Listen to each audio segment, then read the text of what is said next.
Have you ever questioned your own sanity or memory because someone convinced you that your perceptions were wrong? This unsettling question introduces us to the insidious phenomenon known as gaslighting. It's a form of psychological manipulation that's not always easy to detect, but its effects can be profoundly damaging. Imagine someone subtly sowing seeds of doubt in your mind, leading you to question your own memory, perception, or even sanity. It's gaslighting. It's a tool often employed by individuals who seek control or dominance, like narcissists. They create a fog of confusion around their target, making them second-guess their own experiences and realities. Gaslighting can occur in various contexts, from personal relationships to workplaces, even on a societal scale.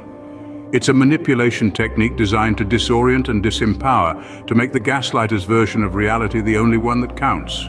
So, you see, gaslighting is a subtle yet dangerous form of mental manipulation. How does gaslighting work, you ask? Well, let's delve into its mechanics. Gaslighting is a manipulative strategy often employed by narcissists to make their victims question their own reality, and it doesn't happen overnight. No, it's a gradual process that intensifies over time, moving through three distinct stages: disbelief, defense, and depression. In the first stage, disbelief, the gaslighter starts subtly.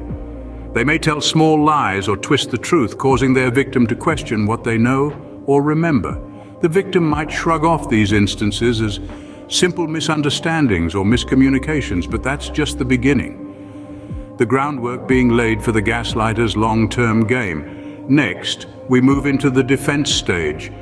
As the gaslighting continues, the victim starts to defend themselves against the gaslighter's accusations and distortions of reality. They might find themselves constantly explaining their actions or feelings, often feeling like they're on trial in their own lives. The gaslighter, meanwhile, continues to erode their victim's confidence and self-trust, creating a cycle of self-doubt and defense. And finally, we reach the third stage, depression. After enduring prolonged periods of gaslighting, the victim may feel overwhelmed, isolated, and hopeless. They may believe they can't trust their own judgment and even start to question their sanity. This is the stage where the gaslighter's control is at its peak and the victim's self-esteem is at its lowest. But remember, these stages aren't linear. They can overlap, repeat, and intensify depending on the gaslighter's tactics and the victim's resilience. Gaslighting is a complex, insidious form of manipulation that thrives on confusion and self-doubt. Understanding these stages is the first step to recognizing gaslighting and protecting yourself from its harmful effects. Knowledge is power, and in this case, it's the power to reclaim your reality and your self-belief. So stay tuned as we further explore gaslighting techniques and strategies to overcome them in our next segments. Now it's time to learn about the techniques used in gaslighting. Let's begin with countering. This technique revolves around the gaslighter questioning the victim's memories. They might say things like, "That never happened," or "You're remembering it wrong," in an attempt to shake your confidence in your own recollection. Picture a couple arguing about a past event, and one partner keeps insisting the other's memory is flawed. That's countering. Next, we have withholding. This occurs when the gaslighter refuses to listen to or feigns ignorance about a certain topic. They might say, "I don't understand what you're talking about," or "You're not making any sense," to make you doubt your own ability to communicate effectively.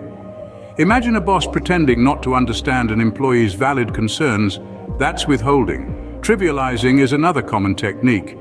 Here, the gaslighter belittles or disregards the victim's feelings or thoughts, making them feel that their emotions are unimportant or overblown. They might say, "You're too sensitive," or "You're making a big deal out of nothing," to belittle your feelings. Consider a friend who brushes off your hurt feelings as an overreaction. That's trivializing. Last but not least, we have forgetting or denial. This technique involves the gaslighter pretending to forget events or conversations, or flat out denying that they ever occurred. They might say, "We never talked about that," or "I don't remember saying that," in an attempt to make you question your own memory. Think of a family member who conveniently forgets promises they made. That's forgetting or denial. Each of these techniques serves to undermine your sense of reality, causing confusion and self-doubt. They're subtle, insidious, and often hard to pinpoint, which is why they can be so damaging. But now that you know what they look like, you can start to recognize them when they happen. Remember, knowledge is power. Recognizing these tactics can help you combat gaslighting. So you've recognized the signs of gaslighting. What's next? Once you've acknowledged that you're being gaslighted, the next step is to overcome this insidious form of manipulation. This isn't a journey you have to walk alone, and there are several strategies you can use to regain your footing. Firstly, seek support. This can be from trusted friends or family members who can validate your experiences and help you regain your sense of reality. Remember, gaslighting thrives in isolation. So don't let the gaslighter sever your links to your support network. In fact, strengthening these connections is a powerful antidote to gaslighting. Secondly, set firm boundaries. This might mean decreasing your interactions with the gaslighter, or even cutting off contact entirely. This can be challenging, especially if the gaslighter is a significant person in your life. However, it's crucial to prioritize your mental and emotional health. Practicing self-care is another essential strategy. This can take many forms, from regular exercise and healthy eating to mindfulness and meditation.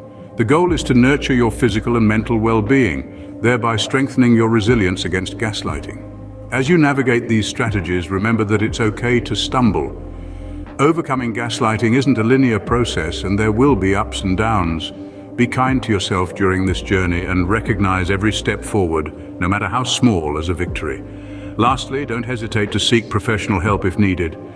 A therapist or counselor can provide you with tools to understand and cope with gaslighting. They can also help you rebuild your self-esteem and trust in your own perceptions, which are often eroded by gaslighting.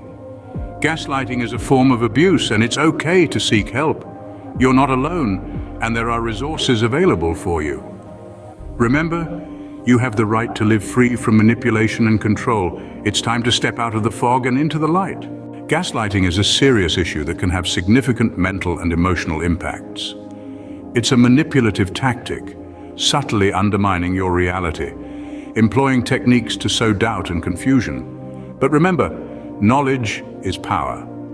Understanding the mechanics of gaslighting enables you to identify it, and knowing the techniques helps in countering it. Most importantly, overcoming gaslighting is possible. It starts with trusting your own perceptions. Remember, trust your perceptions and always prioritize your mental health. You have the power to overcome gaslighting. For more information, visit my channel at Keedledee.